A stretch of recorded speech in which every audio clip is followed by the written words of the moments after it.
Hi everyone, you are watching Let's Talk Food Travel Live Squared, the show on TV, and we have a great lineup this week. I'm your host, Andy Asher. I am editor of Bloomer Boomer, the online platform of positivity, productivity, and happiness for people over 55. And again this week, we explore scrumptious food in Mimi's Kitchen, beautiful, accessible travel destinations. We talk with interesting and informative guests about our core belief to live life authentically, and a lot more.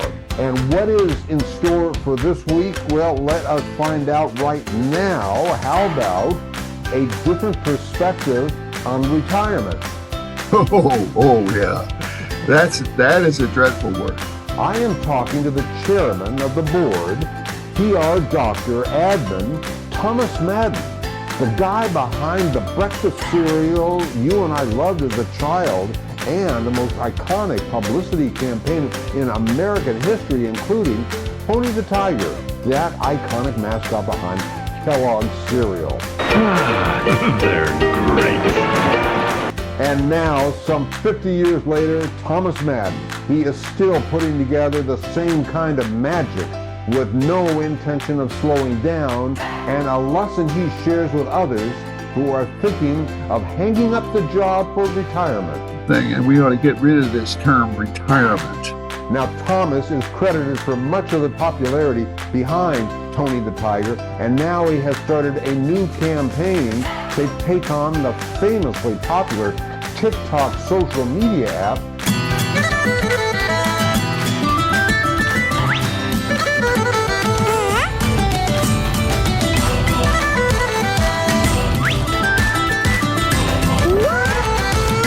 We will find out more in just a moment. Also, in our travel segment, we will hear about two travelers, age 67 and 75, who attempt a 60-mile trek into the backcountry of one of the most notoriously dangerous countries in the world, Colombia, where organized criminal activities such as extortion and robbery and kidnapping, they are common in some areas.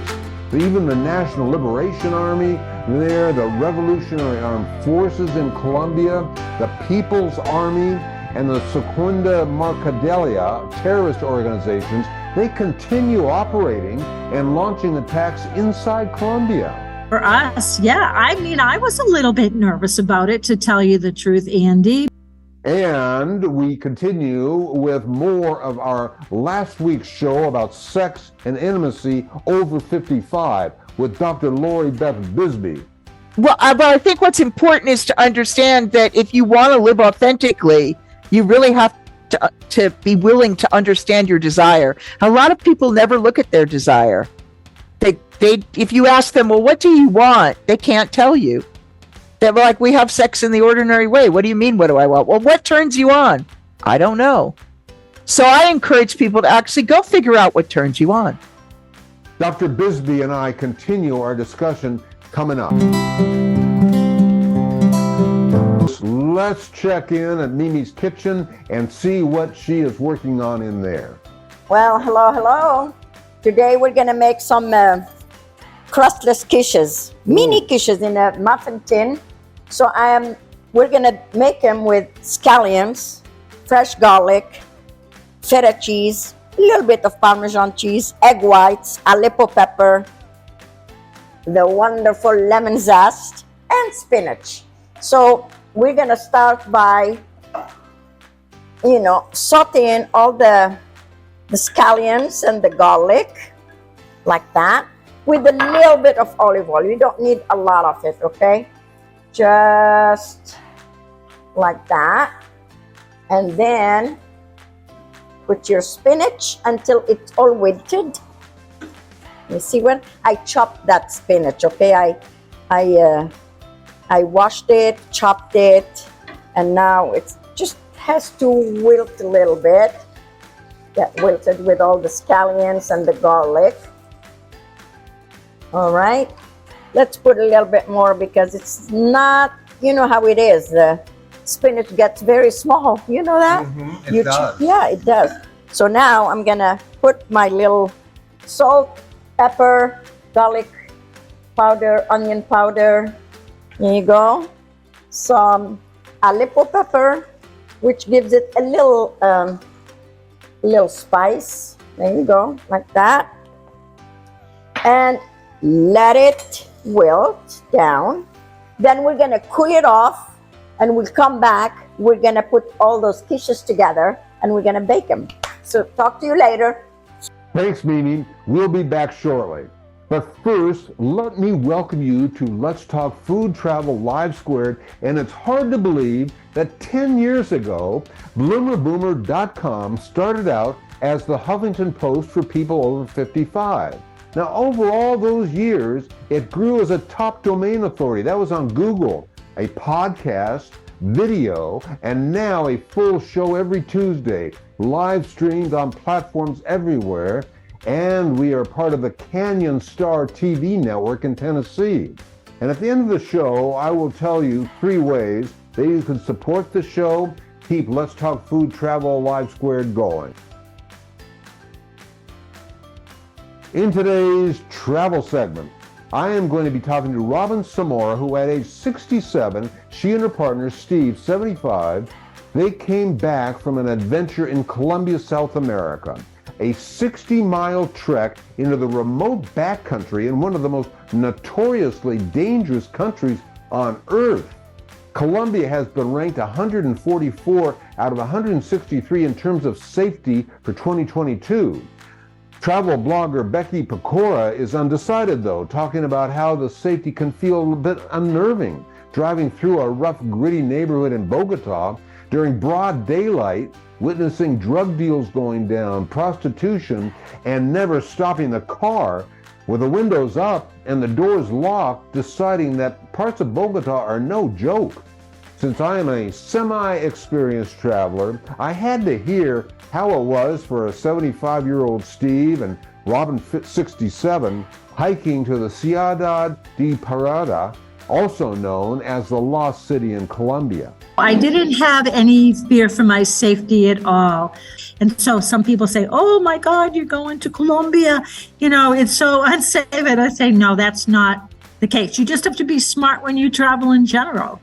Yeah, I mean, I was a little bit nervous about it, to tell you the truth, Andy, because, you know, it was something I had never done. I have never gone on a hiking trek into a lost city, complete, you know, with indigenous communities and hiking. I've never done it, but I loved it. It was fantastic. Let me just ask you this: what level of experience did you have as a traveler? I mean, have you seen the world? Are you kind of been here, been there, or are you just beginners? I love to travel.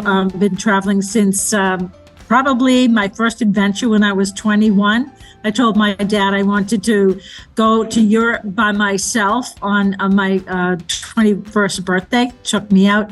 My mother kicked me under the table, and she said, you know, to stop. But yeah, I've been a traveler my whole life, and I just think it's one of the most rewarding experiences to be able to see other cultures, meet other people, and just get out of, you know, your comfort zone where you are right now. Well, that says a lot about you and your background and your level of adventure. But, you know, you went to a foreign place. Was there any time that you had any slightest bit of fear for your safety? No, I didn't have any fear for my safety at all. I think that we're smart, you know, we take precautions, but we were also blessed because we went with our Spanish teacher. So our Spanish teacher is 25 years old. We had met her initially. We took another trip to Colombia the year before, but she organized a lot for us, and we had a private guide and we had a private cook. So I felt very secure. I love Colombia. I think it's a very safe place. And so some people say, oh my God, you're going to Colombia. You know, it's so unsafe. And I say, no, that's not the case. You just have to be smart when you travel in general. So you answered kind of my question. Next question. Sorry. Did anyone? No, that's fine. Did anyone voice any concern or worry about you going at all? Well, there was some concern because if you know anything about Ciudad Perdida, which is the lost city in Colombia, It is in the jungle. It is a trek. A 60-mile trek, if it's up and down and hilly and all that, that's pretty ambitious. Did you train for it? Yeah, so we didn't, but you could never train for something unless you actually see it. First of all, it was muddy season because this was the time that I could go because my daughter was having a baby and I wanted to make sure that I was going to be home for January. And yes, I trained for it in the sense that I went to the gym, I walked the hills. Did I train with backpacks and weights on me? No, I didn't. But I had been working out for say, 9 months prior to it. Could I have been in better shape? Of course. So you have cold water showers at a different camp. And you wear the same dirty pants every day. Yeah. And nothing dries because it's so humid because we're talking about the jungle. We would have, of course, rice. It wasn't like Peru where you have corn all the time, something like that. But we had rice, we had beans, we had fish, we had some chicken, and everything was cooked fresh and prepared for us.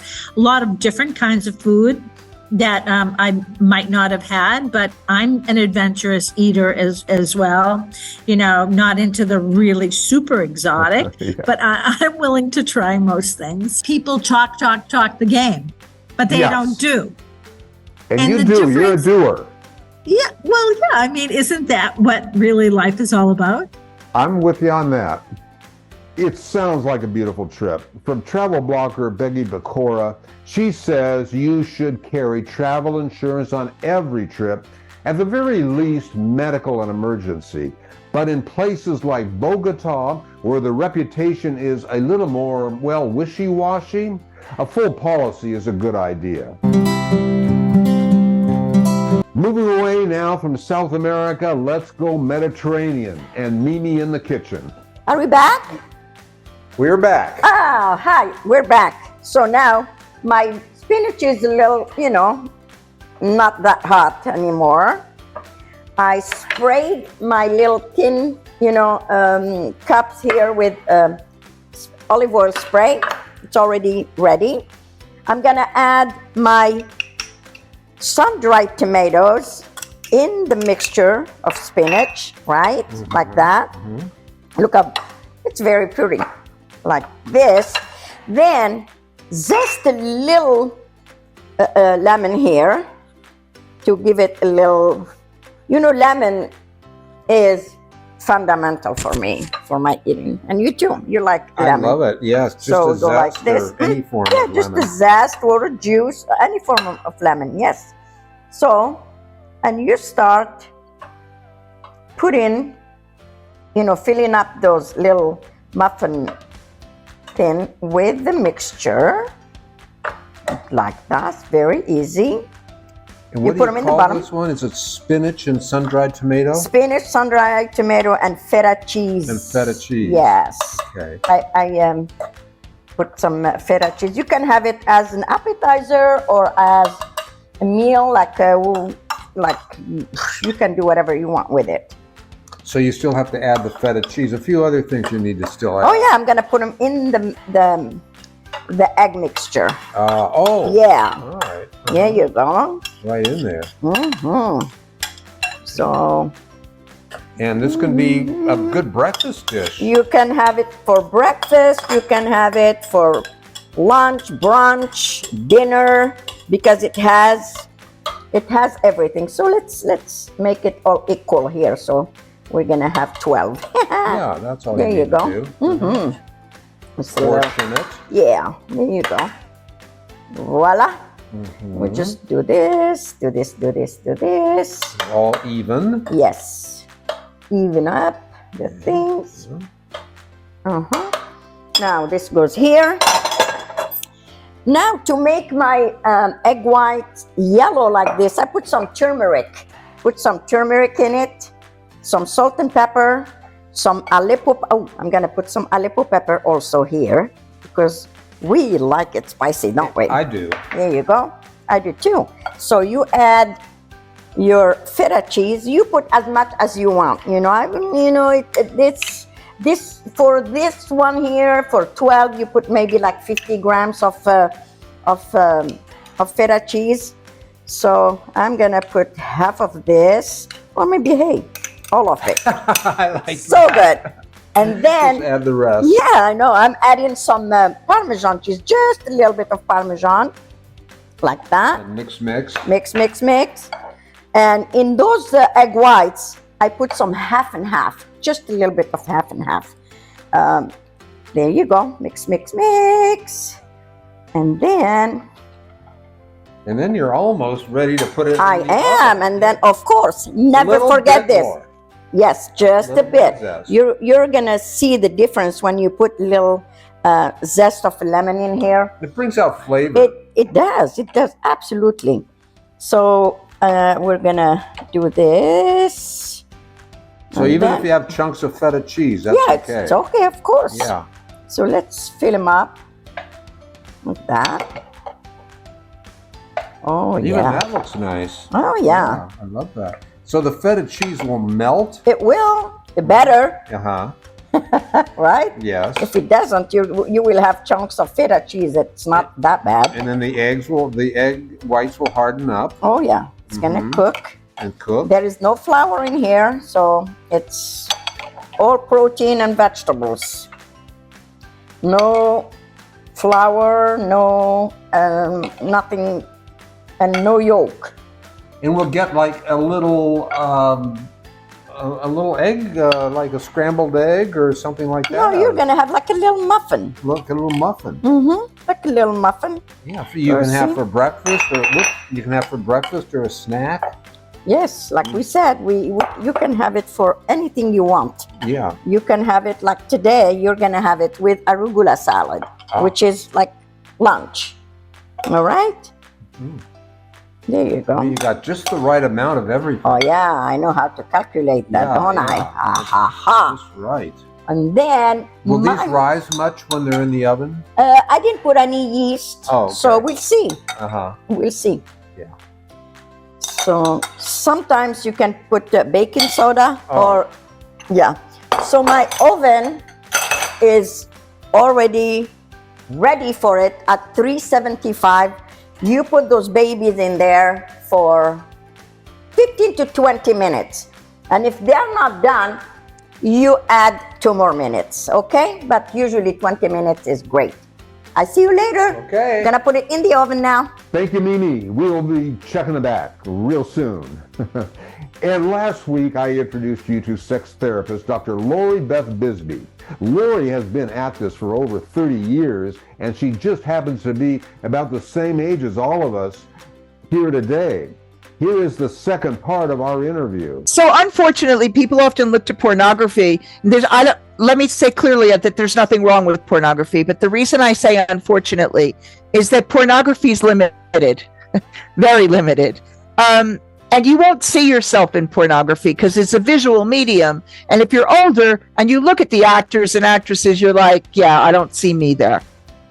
But written and sometimes there's auditory erotica now where people read their stories is a great way to explore your desire because it can give you a taste of the wide world out there.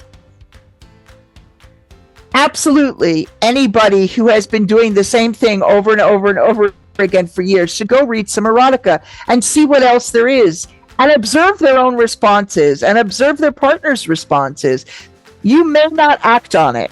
You may really just keep it in fantasy. It doesn't matter. It'll still spice things up. Well, I think what's important is to understand that if you want to live authentically, you really have to be willing to understand your desire. A lot of people never look at their desire. They if you ask them, well, what do you want? They can't tell you. They're like, we have sex in the ordinary way. What do you mean, what do I want? Well, what turns you on? I don't know. So I encourage people to actually go figure out what turns you on. Yeah, and for people who become inspired about what we're talking about today, how should they begin? There are, like, if you go to Amazon, there are tons and tons and tons of different kinds of erotica. If you're somebody who's wanting to explore BDSM, any kind of power dynamics, fetishes, kink, multiple partners.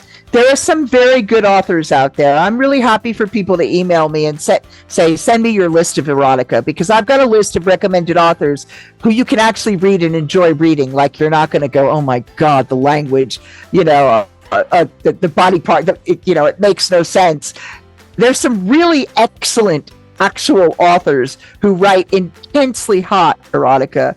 And I have a list that I send out to people, and I'm happy to send it out to any of the listeners who emails me and asks for a copy of it. Just say, just put erotica list in the title, and I'll happily do that. Now, here is how you can get in touch with Lori.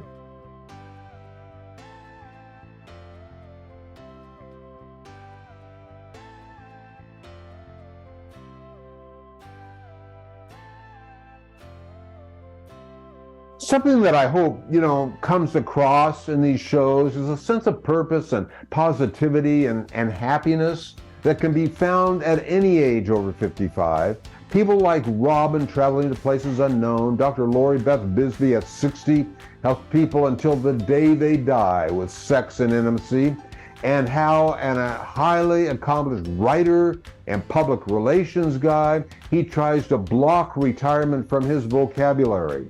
At 83, chairman of the board, PR doctor, admin Thomas Madden has a new idea up his sleeve. I'm a guy who kind of wrote himself into his career. I mean, it's always started with writing, and that's how I started. My first job was a journalist. I was a reporter for the Philadelphia Inquirer, and from there, it just kept on going. I wrote myself right to New York, and I wrote myself right into the top of the networks, and it was really my writing that made this pathway for me.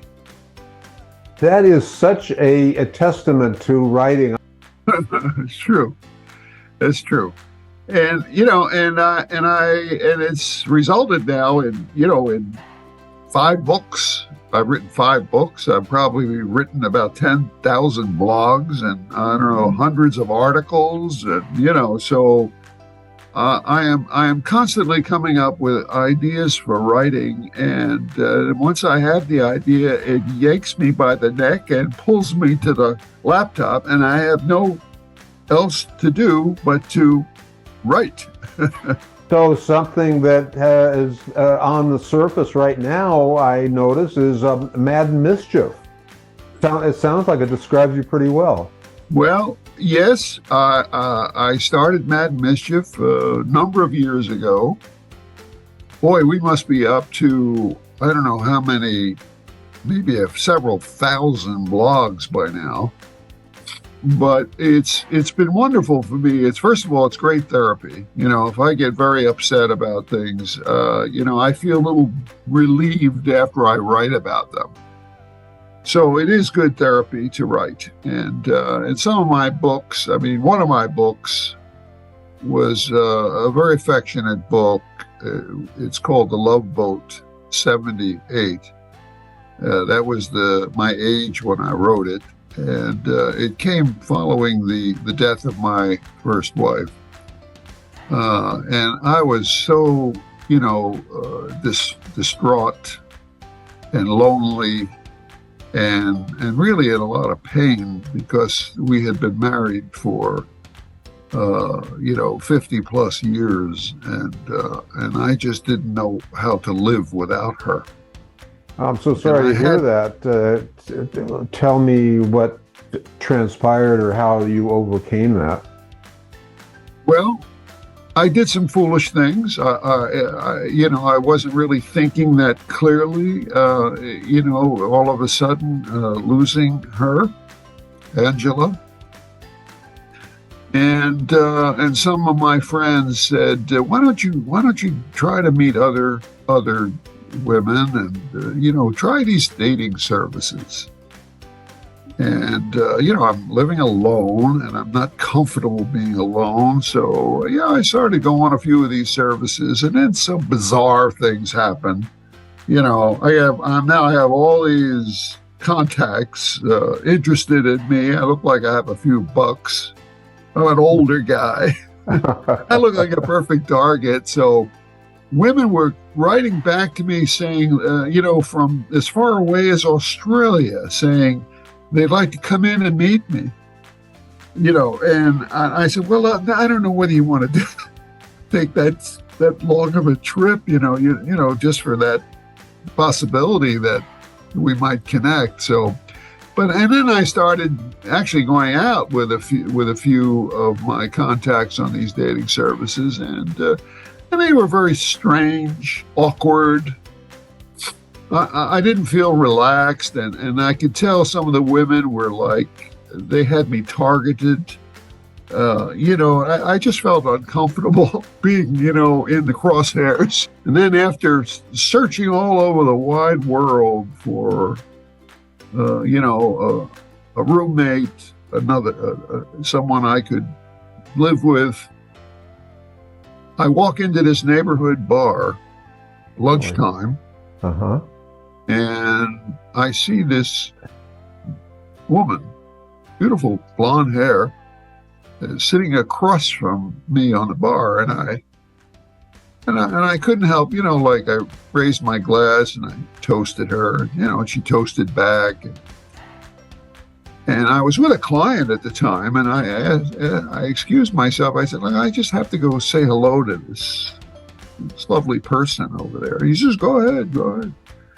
So I walked over, and I met Rita. And she was so friendly and interesting. And she had an accent. I asked her where she's from, and she said Brazil. Oh, interesting. Yeah. So we started chatting, and I asked for her number, and I said I'd like to call her, and and she called my phone, so I had her number, and she had to leave. She had only stopped in because she was thirsty, and she actually had a soda, nothing, not even hard liquor or anything, and she left. And and then the next night I called her, and from that point on, I fell in love with this girl. And a few months later, married her. What a story. So it's never too late. No, it isn't. And we've been happily married now for about 4 years, and it's been wonderful. She's just a delight. She's so intelligent. Anybody who speaks several languages, that their brain is really functioning. Yeah. I'm still learning English, by the way, So, but she manages money unbelievably. I mean, I'm not really good at invoicing. Those are things my first wife did for me. And while I wrote, someone else did the invoicing, and the bookkeeping and all those things. I hate that stuff. And here, Rita brings these skills into my life. Besides her beauty and her personality, her energy, she just brought my life back to life. That's beautiful. Well, you're full of energy and motivated. What drives you? What is it about you that keeps you so engaged? I like to accomplish goals, and lots of times my goals are connected to what I'm doing. Well, good story. And maybe just this final question: what's next, or what's big for Thomas Madden in the next couple of weeks or months ahead? So I'm against retirement, and I expect to be working till the very, very last, keystroke. And that's why I think that's the best thing. And we ought to get rid of this term retirement. It's just not a healthy term, and it's not a good quest to pursue. And I have a number of things in the works, not the least of which is this TikTok, knockoff. Now let me talk about talk, as in tick and talk. I like to just keep coming up with these ideas. The biggest fear I have is I'm going to someday, I'm not going to have an idea, but I always have ideas. And they keep coming, and I love to execute them. And then, and some of them have wonderful, rewards to them. Wonderful, things that reward you for the risk you take. And that to me is so much part of life and makes life so much fun. You can learn more about Tom right here, and you can hear the rest of his interview with Tom at bloomerboomer.com. So before we go, let's take a final dip into Mimi's kitchen. Hello, we're back. Check this out. All nice and ready. It smells so good. Yes, nice color. So I let them set a little bit on the rack so they can cool off. And then you just scoop them up out from the muffin tin. And I got some arugula, put some extra virgin olive oil in it, some zest of lemon, salt and pepper, and that's how I serve it. Look at this. Can you see this? I can't. It looks great. So Yes. Are they ready to be eaten right now? Oh yeah, absolutely. You have to eat them, while they're hot. Yes, it's nice and moist. Look at that. It looks like you have a couple of things you're going to add on to it. Oh yeah, absolutely. Because to make it a nice, I have my mouth is watering. They smell good. It smells delicious. So here we go. So we're gonna put this for now. We don't have to get everything out. So I cut up some heirloom yellow tomatoes. They are, nice and fresh. You just put them here. If you have red, you can put red. I like the yellow and the green. It's beautiful, like that. Some fresh dill. Oh, that's a good idea. You put on top because it gives, those are all the flavors of the Mediterranean. If you don't like dill, just put basil, fresh basil. Oh, you see? But me, I'm putting fresh dill and fresh basil, right? Like this. Some grated fresh Parmesan, just a little bit like that. And never forget the Aleppo pepper. You've used that a couple of times today. Oh yeah, because it's you build the flavors. So you put it in the egg, you put it in the vegetables, and you put it on top just to bring up everything. And last but not least, grilled vegetables, grilled, and they are green, and then some Kalamata olives. This is la la la. Yeah, mommy, look at this. Oh, yeah. Look at this. Look at this. I don't know if you can see it here. I love it. I love it. It's beautiful. It looks delicious. Voila. So this is for today. As I said, crustless. It's it's all protein and vegetables.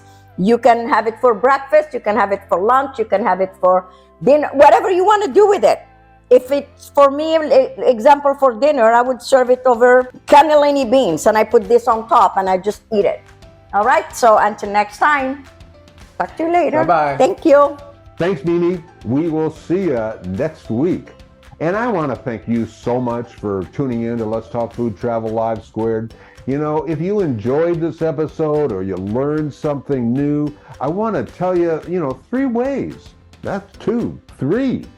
That you can support the show and keep Let's Talk Food Travel Live Squared going on. Number 1, get yourself subscribed. Every week, I am bringing on the influencers and the people who can, teach you something or have something interesting to share. So just take a moment to hit that subscribe button, all right? Now, number 2, this is really the ultimate way to support Let's Talk Food Travel Live Squared, and it really just takes less than a minute. You can write something just short and sweet, like, I love the show, it has changed your life, or something you learned from it. I am not exaggerating that I read reviews every day, and every single one, whether short or long, it means everything to me. The more reviews means the higher we rank on all those algorithms, which means bigger guests. So just take a minute to leave a review. And then 3, share the show with your friends. Just hit that share button. I am eternally grateful. And thank you so much for supporting the show. I will see you next Tuesday for another episode of Let's Talk Food Travel Live Squared.